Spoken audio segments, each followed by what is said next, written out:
हाँ जी, प्राकथन चल रहा है। प्रत्येक धर्म ग्रंथ में संसार में जीने की खाने की कला और कर्म कांडों का बाहुल्य है।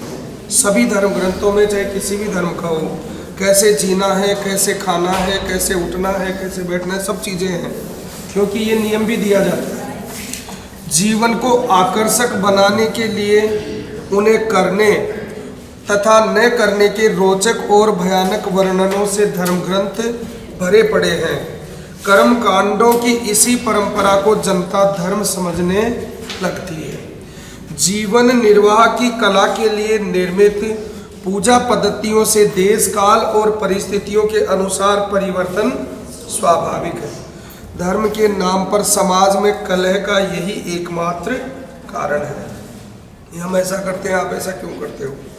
गीता इन क्षणिक व्यवस्थाओं से ऊपर उठकर आत्मिक पूर्णता में प्रतिष्ठित करने का क्रियात्मक अनुशीलन है, जिसका एक भी श्लोक भौतिक जीवन यापन के लिए नहीं है।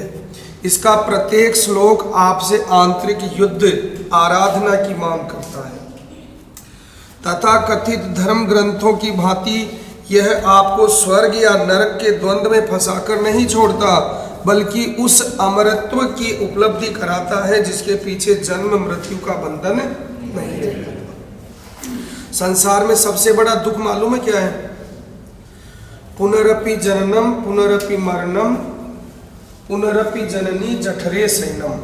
बार बार जन्मना, बार बार मरना और बार बार गर्भवास की यातनाएं करना, इससे बड़ा और कोई दुख नहीं है। जब जन्म होता है ना, तो माता या बच्चे में से दोनों में से एक ही बचता है। पहले जन्म शिशु मृत्यु दर और मातृ मृत्यु दर बहुत ज़्यादा थी। आजकल तो बहुत व्यवस्थाएं हो गई ना, इसलिए बच रहे हैं।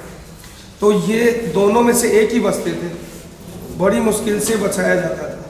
तो वो उस समय होता है ना, वो जीवन और मृत्यु का समय होता है। जब सही सलामत जन्म जाता है बच्चा, तब सांस में सांस आती है। परिवार वालों की भी, बाकी सब भी तो दुखी होते हैं ना। तो जन्मना और मरना ही दुनिया में सबसे बड़ा बंधन है। तो जन्मत मरत दुसह दुख होई, सोई स्वल्पम नहीं व्यापम होई। जन्मते और मरते समय दुसह, एक तो होता है सह जो सहन करने योग्य हो, एक ऐसा है जो सहन करने में कठिनाई हो, दुसह जो अति दुष्कर हो सहन करने में, दुसह दुख। लेकिन वो आपको व्यापेगा नहीं, कब? जब इस पथ पर आप आगे बढ़ेंगे।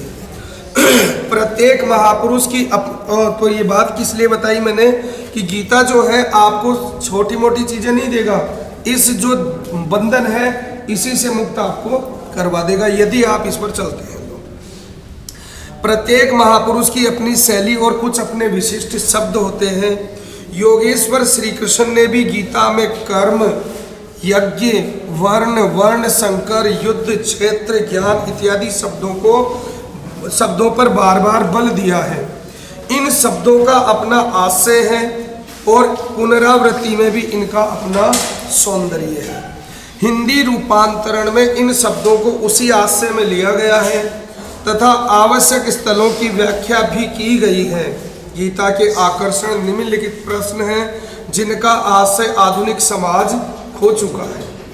ये जो प्रश्न नीचे दिए हैं इनको हम अलग तरीके से लेते हैं, अपने अनुसार ढालते हैं।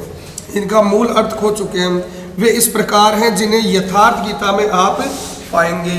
श्री कृष्ण कोई वैकुंठ से आए हुए या कोई ऐसे प्रकट नहीं हुए थे, वो क्या थे? एक योगेश्वर, प्रकट हो जाए और अस्त हो जाए ऐसे नहीं, उन्होंने भी जन्म लिया था। पिता का नाम वासुदेव, माता का नाम देवकी। यशोदा और नंद बाबा के यहाँ तो उनका पालन पोषण हुआ। उनके माता पिता जेल में थे, है ना, तो कैदियों के यहाँ उनका जन्म हुआ था। सोचो जेल में भगवान का जन्म, सबका जन्म ही जेल में होता है वैसे। हाँ, हम लोग भी जेल में। ये बात आगे समझ में आएगी। तो श्री कृष्ण एक क्या थे? योगेश्वर। उन्होंने आत्मिक पूर्णता को प्राप्त किया। महात्मा बुद्ध एक राजा के लड़के, आज आदि दुनिया के लिए क्या है? भगवान। क्या है? है ना, भगवान बुद्ध लगाया जाता है नाम के आगे, पूज रही है तो दुनिया उन्हीं को भगवान मान रही है। जो बौद्ध धर्म के अनुयायी हैं उन्हीं को भगवान मान रहे हैं। गया भगवान बुद्ध के पहले कुछ भी नहीं था, जब उनको ज्ञान प्राप्त हुआ उसके बाद गया का महत्व बना है। आज यदि किसी के पितरों को तारना हो तो कहाँ लेके जाते हो? हरिद्वार तो सब जा रहे हैं, लेकिन ज़्यादा मामला जटिल हो जाता है तो कहाँ भेजते हैं? गया जी जाओ पितृ तर्पण के लिए। बताओ, उन महापुरुष ने वहाँ ऐसी अखंड तपस्या की, वहाँ जाने मात्र से आपके पितृ पार हो जा रहे हैं। तपस्या की उन्होंने, एक राजा के लड़के थे और क्या बन गए? भगवान। वाल्मीकि जी चांडाल थे, जंगल में रहते थे, भील जाति करनी कठिन करनी थी उनकी। क्या करते थे? जो आते थे लूट के उनको मार देते थे लोगों को। लेकिन जब सप्त ऋषियों से भेंट हुई, उन्होंने अपने स्वभाव को सुधारा, तब क्या बन गए? विप्रवर, ब्राह्मणों में श्रेष्ठ थे। चांडाल, चांडाल मतलब जो बहुत नीची कैटेगरी होती है, मतलब उनके कर्म ऐसे होते हैं, जानवरों को मार लिया, इंसान को मार लिया, इंसानों जैसी करनी होती नहीं उनकी। लेकिन बने क्या? विप्रवर, ब्राह्मणों में श्रेष्ठ। बदला क्या? या चमड़ी बदल गई थी उनकी, या ब्लड बदल गया था? स्वभाव। क्या बदला? अपनी वृत्ति को उन्होंने परिवर्तित कर दिया। किन से मिलकर के? संतों से मिलकर के। ऐसे बहुत से उदाहरण पढ़े। तो इसी से इंसान जो है वो भगवान बन सकता है। यही विवेकानंद ने कहा था कि आप भगवान की सबसे अच्छी मूर्ति हो यदि अपने आप को स्वरूप को संभालो तो। सत्य क्या है? आत्मा ही सत्य है। बड़े बुजुर्गों से सुना होगा, आत्मा सो, सुना है कहीं अपने बड़े बुजुर्गों से? नहीं सुना? दादी के पास बैठते हो कि नहीं? जरूर है, दादा दादी है ना, तो भगवान शिव और पार्वती घर में बैठा करो, जब आवश्यकता पड़े तो उनके चरण दबाया करो धीरे से। हाँ, आप ही लोगों को नहीं कह रहे भैया, मैंने किया इसलिए कह रहा हूँ। हाँ, और दबाना चाहिए। माता पिता के भी चरण दबाने चाहिए। आप देखो, अपने माता पिता दादा दादी का सबसे अच्छा पुत्र कौन होगा? जो उनका कहना माने, चाहे वो दुनिया के लिए निकृष्ट है, सबसे गया गुजरा है। सो सुत पितु प्रिय प्राण समाना, यद्यपि सो सब भांति आयाना। ये चाहे वो सब गुणों से हीन हो, लेकिन अपने माता पिता को प्राणों से भी प्यारा होता है। कौन? जो उनका कहना उनकी आज्ञा के अनुसार बरतता है। तो यदि सुख चाहते हो तो भैया हम लोग बहुत दूर होते जा रहे हैं, फंसते जा रहे हैं। अपने माता पिता नहीं तो पापा कहे कि बाया ठिकर जाए और बायो ठिकर जाए, तो गलत है, बहुत ही गलत है। भगवान राम ने भी इसकी व्यवस्था दी। मात पिता गुरु विप्र के बानी, बिन ही विचार करिए शुभ जन। प्रातः काल उठ के रघुनाथा, मात पिता गुरु नावई माता। उठते ही सबसे पहले माता पिता और फिर गुरु को प्रणाम कर। किस लिए किया उन्होंने ये सब? हम लोगों के लिए, ताकि समाज इसका आचरण कर सके। आप लोग किधर से आ रहे हो? रास्ता यही तो है ना, यही है ना, इधर से थोड़े आ सकते हो। ये कूद काद करके बाढ़ वाड़ आ सकते हो क्या? हाँ, आ भी जाओगे तो वो खेत वाला तैयार रहेगा लट लेके, क्या आ जाए वापस, हैं? जैसे कैसे यदि आ भी गए छुप छुपा के, आना किधर से? जिधर से रास्ता है। तो जीवन में भी ये रास्ता तो संसार में ले जाने का है। अपने इंसानियत का भी एक ट्रैक होता है, एक रास्ता होता है, उसमें अच्छे और बुरे गुण दोनों तरफ होते हैं। अच्छा रास्ता अपनाओ तो अच्छी जगह जाओगे, बुरा रास्ता अपनाओगे तो भैया परिणाम जहर का होगे, तो उसका परिणाम तो आएगा ही। सनातन धर्म परमात्मा से मिलाने वाली क्रिया, वही युद्ध देवी एवं आसुरी संपदाओं का संघर्ष ही युद्ध है, आपके भीतर होता है।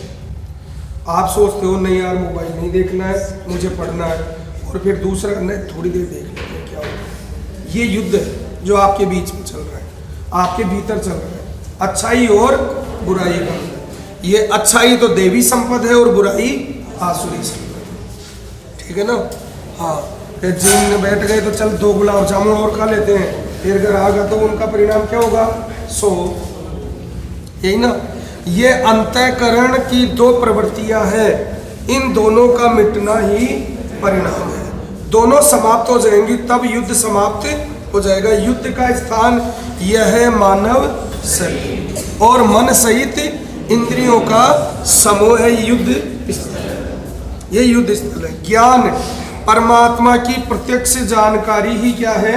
ज्ञान। इसके अलावा जो कुछ हम कर रहे हैं वो सारा क्या है? अज्ञान है।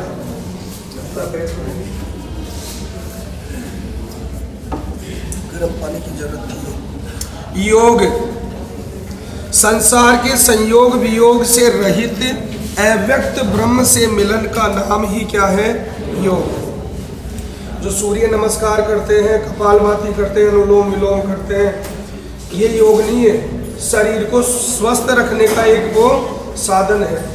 वास्तविक शुद्ध योग क्या है? जो परमात्मा से मिला दे। हम परमात्मा से अलग हैं, वो हमसे अलग है। उनसे जुड़, योग का मतलब जोड़ना। गणित में योग का क्या मतलब है? जोड़ना, मिलना या जुड़ना। तो किनसे हम दूर, किनसे हैं? आत्मा से या परमात्मा से। उनसे मिलन का नाम ही योग है। ज्ञान योग आराधना ही कर्म है।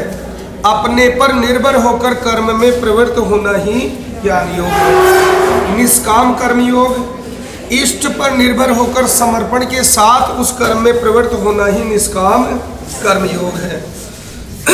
श्री कृष्ण ने किस सत्य को बताया? श्री कृष्ण ने उसी सत्य को बताया जिसको तत्वदर्शियों ने पहले देख लिया था और आगे भी देखेंगे, हमेशा होगा ये। यज्ञ साधना की विधि विशेष का नाम ही यज्ञ है। कर्म यज्ञ को कार्य रूप देना ही कर्म है। वर्ण आराधना की एक ही विधि जिसका नाम कर्म है, जिसको 4 श्रेणियों में बांटा गया है, वही 4 वर्ण है। दुनिया झगड़ रही है, हमें शूद्र कह दिया, हमें ब्राह्मण कह दिया, हमें ये कह दिया। समाज के लिए है ही नहीं है ये, समाज के लिए, बाहर के लिए है ही नहीं है। आराधना की एक ही विधि। अरे तुम लोग पढ़ना शुरू किए थे तब कौन सी क्लास में थे? LKG नर्सरी पहली क्लास पढ़ी, और अब ग्रेजुएशन कर लिया कि नहीं किया? आज तुम्हें कोई पहली क्लास वाला कहे तो बुरा लगेगा, बुरा लगेगा कि नहीं? या कोई बैठा है उसमें ले जाके तो बुरा लगेगा? बैठोगे क्या उसमें? बैठना भी नहीं चाहोगे ना, क्योंकि वो पास कर दिया आपने। इसी तरह से आराधना जो शुरू करते हैं उसका नाम पहली क्लास, अल्पज्ञ। उस समय की भाषा में उसको शूद्र कहा जाता है। शूद्र मीन्स अल्पज्ञ, न कि कोई नीच। फिर उसने धीरे धीरे उसमें अच्छे गुणों का संचय हुआ तो वो वैसे क्या करता है? अर्जन करता है ना। अच्छे गुण जैसे इकट्ठा हुए तो वो क्या हुआ? वैसे देने लेने के लिए बन गया उसके पास। और जब उसको प्रकृति के इन गुणों को, बुराइयों को काटने की उसमें क्षमता आ गई तो वो क्षत्रिय, लड़ने की क्षमता। दुनिया में बाहर लड़ना किससे है? आसुरी संपत्ति अपने अंदर है, उससे लड़ना है। युद्ध बताया ना अभी, अपने भीतर युद्ध करना है। बाहर आपका कोई शत्रु नहीं है, आप किसी भी शास्त्र के अनुसार। तो वो हुआ क्षत्रिय। और यदि उसने उन पर विजय पाली तो परिणाम क्या होगा? परमात्मा को जान जाएगा, ब्रह्म को।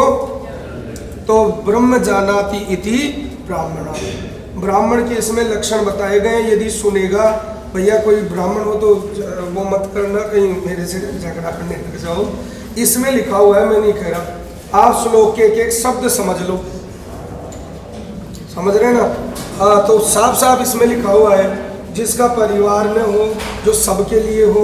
अब ब्राह्मणों का क्या मतलब हो गया कि वो परिवार हो उसके। हमसे ज्यादा गुटखा तो शायद वो लोग खा जाते हैं, समझ रहे हैं? उनके गुण बताए गए हैं। अच्छा, साफ साफ ये बताया गया ब्राह्मण जन्मता नहीं है। मैंने क्या कहा? वाल्मीकि क्या थे? चांडाल बन गए, क्या विपरीत। इस तरह से तो ये वर्ण आराधना की विधि जिसका नाम कर्म है, उसी को 4 श्रेणियों में बांटा गया। यही क्या है? 4 वर्ण है।